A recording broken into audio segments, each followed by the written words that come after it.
अस्सलामुअलैकुम, मैं ज़ुलेखा अरफात ज़ुलेखास किचन से। तो चलिए आज हम बनाते हैं बढ़िया सी चिकन फ्रैंकी कहिए, चिकन रोल्स कहिए, थोड़ी सी सब्जियां वब्जियां डाल के चिकन डाल के डिलिशियस बनती है। तो चलिए शुरू करते हैं आज की रेसिपी। साधारण यानी ऑर्डिनरी इंग्रेडिएंट से एक्स्ट्रा ऑर्डिनरी फ्रैंकी बनाते हैं आज की। वैसे मैंने कुछ फ्रैंकीज़ की रेसिपी मेरे चैनल पर अपलोड की है, सारे लिंक्स डिस्क्रिप्शन के अंदर है, वहाँ चेक कर लीजिए। या फिर आप फ्रैंकीज़ बाय ज़ुलेखास किचन लिखेंगे तो आपको मेरी सारी फ्रैंकीज़ की रेसिपी मिल जाएगी। चलिए शुरू करते हैं। अब ये है 300 gram boneless chicken, thigh portion है, आप ब्रेस्ट पोर्शन भी ले सकते हैं। मीडियम पीसेस करवाए, चर्बी निकाल ली है। इसे एक पतीली में डालकर 1 कप पानी डाल दीजिए, आधा छोटे चाय का चम्मच नमक, आधा छोटे चाय का चम्मच काली मिर्चों का पाउडर और आधा छोटे चाय का चम्मच सिरका डाल दीजिए और इसे फास्ट आंच पर उबाल आ जाने दीजिए। जब उबाल आ जाए तो स्लो आंच करके ढककर इसे तब तक पकाए जब तक चिकन गल नहीं जाती और ये जो पानी है पूरी तरीके से सूख नहीं जाता। जब सूख जाए पानी पूरी तरीके से तो इसे ठंडा हो जाने दीजिए। जब ठंडा हो जाए तो थोड़ा सा आप चाहें तो थोड़ा सा हाथों की मदद से श्रेड कर लीजिएगा। इसे साइड पर रख दीजिएगा और अब हम आटा लगा लेते हैं। आटा लगाने के लिए यहाँ पर मैंने एक पात्र के अंदर यानी कि बड़ी सी थाली के अंदर 2 कप मैदे का आटा डाल रही हूँ।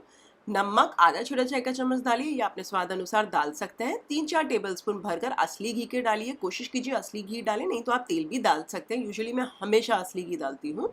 और इसे सबसे पहले तो बहुत अच्छे से मिक्स कर लीजिए। जब अच्छे से मिक्स हो जाए तो थोड़ा थोड़ा पानी डालिए, बहुत अच्छा आटा सॉफ्ट लगा लीजिए। अब ज़्यादा पानी मत डालिएगा। ट्रिक ये है कि ज़्यादा पानी डाल, कुछ लोग क्या करते हैं पानी ज़्यादा डालकर उसे सॉफ्ट बनाने की करते हैं, बट वैसा मत कीजिए।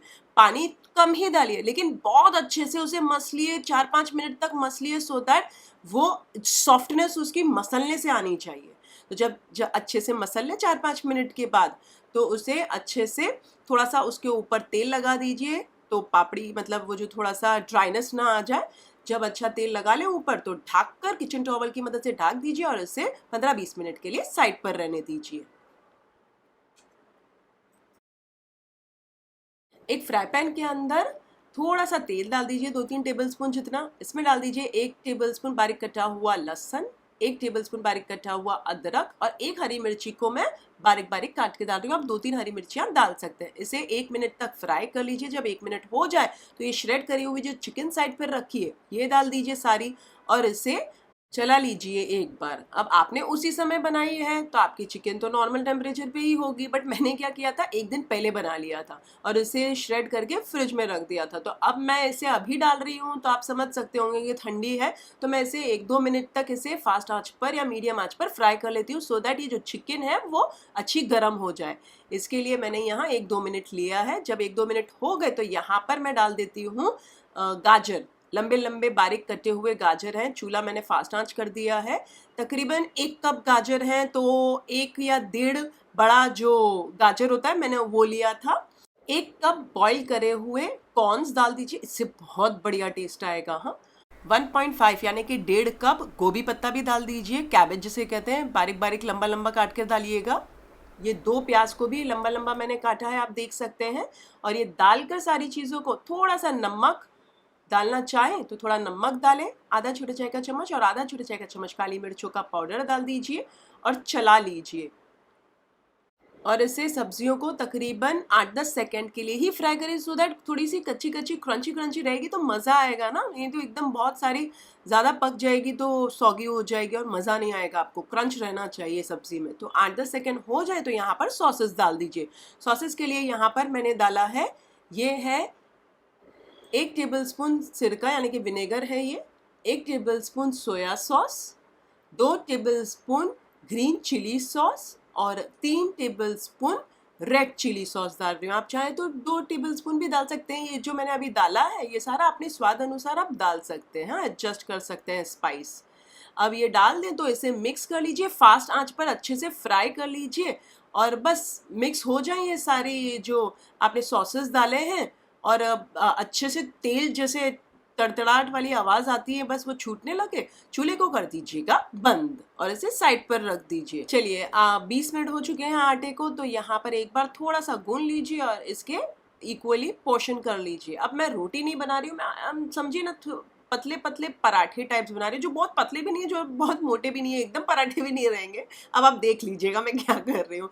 तो मैं 7 डिविजन्स कर रही हूँ इसके और 7 पेड़े बराबर से बना लिए ऐसे। अब आप एक पेड़ा लीजिए, मीडियम साइज़ की रोटी बेल लीजिए। जब आप मीडियम की साइज़ की रोटी बेल लें तो इसके ऊपर असली घी लगा दीजिए या फिर आप वो लगा सकते हैं तेल भी। मैं हमेशा असली घी लगाती हूँ। उसके ऊपर थोड़ा सा सूखा आटा लगाइए, इस तरीके से बीच में से तोड़ लीजिए और बीच में आधे तक ही तोड़िएगा इस तरीके से। उसके बाद रोल कर लीजिए और इसे इस तरीके से प्रेस कर दीजिए। थोड़ा सा सूखा आटा लगाइए, फिर से मीडियम साइज़ की रोटी बेल लीजिए, फिर से यही कीजिए कि इसके ऊपर घी या तेल लगा लीजिए और थोड़ा सा सूखा आटा लगा दीजिए। फिर से बीच में से तोड़िए इस तरीके से, आधे तक ही तोड़ना है, फिर रोल कर लीजिए और इस तरीके से प्रेस कर लीजिए। फिर से एक बेल लीजिए रोटी मीडियम साइज की, इस तरीके से 3 बार करना है। अब आप देखिए तीसरी बार मैंने ये बेला है, फिर से थोड़ा सा असली घी लगाया, आटा लगाया, तोड़ा और इसे रोल कर लिया। तो ये 3 बार हो गया है ना। थोड़ा सा सूखा आटा लगाकर इसे मीडियम साइज का पराठा बेल लीजिए। अब मैंने ये 3 बार क्यों किया, आपका पॉइंट ये होगा राइट। मैं यहाँ रोटी नहीं बना रही हूँ, थोड़ा सा पराठा, वो भी थोड़ा हल्का हल्का हल्का लच्छे वाला पराठा बना रही हूँ। तो ये लच्छे वाला पराठा जब हम बना दे तो अच्छा लगता है। अब आपको बहुत ज़्यादा लच्छा चाहिए तो उसकी रेसिपी भी मेरे चैनल पर अपलोडेड है। आप लिखेंगे ना lachha paratha bye Zulekha's kitchen, YouTube के सर्च बटन पर टाइप कीजिएगा, आपको मेरा एकदम पर्टिकुलर वाला, एकदम बढ़िया से लच्छे एकदम जो निकलते हैं वैसी वाली रेसिपी मिल जाएगी। मुझे उतना ज़्यादा ये जो पराठों के अंदर मज़ा नहीं आता उतना लच्छा, स्पेशली मेरी फ्रैंकीज़ के अंदर। तो मैं ये हल्की लाइट वाला, मैं इसे लाइट लच्छा बोलती हूँ मेरी भाषा में। तो मैं ये 3 बार इस तरीके से पेड़ा बनाने के बाद कर लेती हूँ और मीडियम साइज़ का पराठा बना लेती हूँ हमेशा। तो आप चाहें तो ये 3 बार बनाने के बाद सारे पेड़े इसी तरीके से पहले 3 बार उसको काट वाट के ऐसा मक्खन असली घी लगा के और सूखा आटा लगा के बना के साइड पर रख दें पेड़े, और उसके बाद एक साथ सारे बेल लीजिएगा। पर मैं एक एक करके कर रही हूँ। चलिए अब हम जाते हैं फ्राइंग की ओर। मैंने एक साथ 3-4 मीडियम साइज के पराठे बना लिए हैं, आप देख सकते हैं, और इन्हें मैं साइड पर रखती जा रही थी। अब एक साथ मैं इसे फ्राई करूंगी। तो अच्छा गर्म हो जाए तवा तो डाल दीजिए हमारा एक पराठा और चूल्हा मीडियम आंच कर दीजिए। और यहाँ पर मैं असली घी डाल रही हूँ, आप चाहें तो तेल डाल सकते हैं लेकिन असली घी ही डालेगा, बहुत बेहतरीन स्वाद आता है। इसे पलट दीजिए, उलट पलट करते हुए थोड़ा थोड़ा घी लगाते जाएं और इससे फ्राई कर ले जाए हमारी ये जो पराठे को।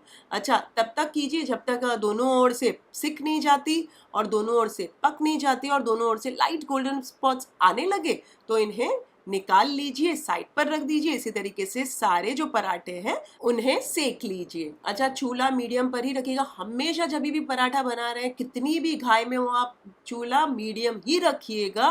पराठे कभी भी मीडियम आंच पर ही सेके जाते हैं, फास्ट पर नहीं। तो चलिए मैंने 3-4 पराठे सेक लिए हैं और ये रहे मैंने सारे बनाकर साइड पर रखे। ये पहले देख लीजिए कि ये आप देख सकते हैं हल्के हल्के दिख रहे हैं ना आपको लच्छे, बस उतने ही चाहिए थे मुझे, ज़्यादा उतने अच्छे नहीं लगते जैसे मैंने आपसे कहा था। तो बस चलिए अब हम असेंबल करते हैं। अच्छा मैंने है ना ये जो शेजवान चटनी घर पर बनाई है, वैसे इसका लिंक डिस्क्रिप्शन के अंदर है, वहाँ चेक कर लीजिएगा, एकदम काली हो चुकी है। तो इसको मैंने एक प्याले में डाला, टमाटर सॉस डाला थोड़ा सा और मिक्स करके मैं इसे पराठों पर लगाऊंगी। आप सिर्फ टमाटर सॉस भी लगा सकते हैं। चलिए मिक्स कर लिया मैंने। फिर से मैंने चूल्हे पे ये सब्जी रख दी थी सो दैट ये अच्छी और गर्म हो जाए ना, गरम गरम खाएंगे तो ही मज़ा आएगा। थोड़ी सी कोथमीर यानी कि हरा धनिया डालना भूल गई थी तो मैंने अभी डाल दिया है। अब एक पराठा लीजिए हमारा, उस पर ये चटनी के साथ ये जो टमाटर सॉस मिक्स करके रखा था ये स्प्रेड आउट कर दीजिए इस तरीके से। थोड़ा सा मैंने टमाटर सॉस डाला है ऊपर से, यहाँ पर देख सकते हैं आप, और लेकिन ज़रूरत नहीं है। अब आप स्पाइस अपने हिसाब से डाल सकते हैं क्योंकि ये जो हमारी सब्ज़ी है उसमें भी तो स्पाइस है, तो वो आप आपके हिसाब से डालें। टमाटर सॉस टोटली स्किप करना चाहते हैं और सिर्फ शेजवान चटनी रखना चाहते हैं तो वो भी कर सकते हैं, बट मैं एडवाइस करूँगी थोड़ी सी टमाटर सॉस डालिएगा। हाँ चलिए बीच में ये सब्ज़ी मैंने गर्मा गर्म लगा दी है, थोड़ा सा मायोनीज इसके ऊपर इस तरीके से लगा दीजिए ऐसे। अब मैंने थोड़े से प्याज क्रंचीनेस के लिए इस तरीके से डाल रही हूँ, आप स्किप कर सकते हैं। थोड़ा सा कोथमीर यानी कि हरा धनिया डाल देती हूँ मैं और इसे बंद कर लीजिए यानी कि रोल कर लीजिए ऐसे। और ये बन गई हमारी बढ़िया सी चिकन रोल, मज़ेदार सी। अच्छा अब इसको है ना बटर पेपर में लपट लीजिएगा। तो ये बन गए हमारी मज़ेदार सी चिकन फ्रैंकी, बहुत ही डिलिशियस है, मज़ेदार है, मज़ा आ जाएगा आपको बनाकर भी और खाकर भी। बच्चे भी बहुत इन्जॉय करेंगे। तो मैंने क्या किया, 2 तो हमारे लिए बनाई ये जो शेजवान चटनी वाली, बाकी एक मैंने क्या किया, उसमें सिर्फ नीचे टमाटर सॉस डाला और सब्जियाँ जो बनाई हुई प्रिपेयर्ड स्टफिंग डाली, फिर मायो डाला और वही थोड़ी सी प्याज डालकर, कोतमीर डालकर, यानी कि हरा धनिया डालकर मैंने उसे रोल कर लिया। तो ये बन गई मेरी सारी फ्रैंकी कहिए, चिकन रोल कहिए, आप जैसा आपको बनाना चाहें, इनमें से दोनों तरीका ही अच्छा है, ये टोटली आपके ऊपर है, आपकी चॉइस है। मिक्सचर आपने देखा मैंने बीच में जो स्टफिंग डाली है वो ज़्यादा डाली है, और दूसरी बात ये स्पाइस आपके हिसाब से आप एडजस्ट कर सकते हैं, लेकिन सब्जियां भी आप आपके हिसाब से कम या ज़्यादा कर सकते हैं, या आपकी मनपसंद ऐड कर सकते हैं और इसमें से स्किप कर सकते हैं। अगर आपको ज़्यादा चिकन का फ्लेवर चाहिए और सब्जियों का कम चाहिए तो 1 कप ही आप लीजिएगा कैबेज और 1 कप ही डालिएगा कैबेज को। रेसिपी अच्छी लगी हो तो लाइक तो बनता है, एक लाइक कर दीजिए इस वाले वीडियो को। उससे ज़्यादा अच्छी लगी तो अपने फैमिली और फ्रेंड्स में इस वाले वीडियो के लिंक ज़रूर फॉरवर्ड कीजिएगा। बहुत ही धमाल रेसिपी है, ज़रूर बनाइएगा। इसी तरीके से बहुत सारी फ्रैंकीज़ की रेसिपी मैंने मेरे चैनल पर अपलोड की है, सारे लिंक्स डिस्क्रिप्शन के अंदर है, या फिर आप लिखेंगे ना फ्रैंकीज़ बाय जुलेखास किचन, यूट्यूब के सर्च बटन पर लिख देंगे ना तो आपको मेरी सारी फ्रैंकीज़ की रेसिपीज़ मिल जाएगी। अच्छा, अगर आप बनाएं तो मेरे साथ कमेंट सेक्शन में ज़रूर शेयर कीजिएगा, मुझे आपके कमेंट्स पढ़ने बहुत अच्छे लगते हैं। फिर से हाजिर होंगी नई शानदार दमदार रेसिपी के साथ। अंटिल देन टेक केयर, अल्लाह हाफिज़, बाय बाय।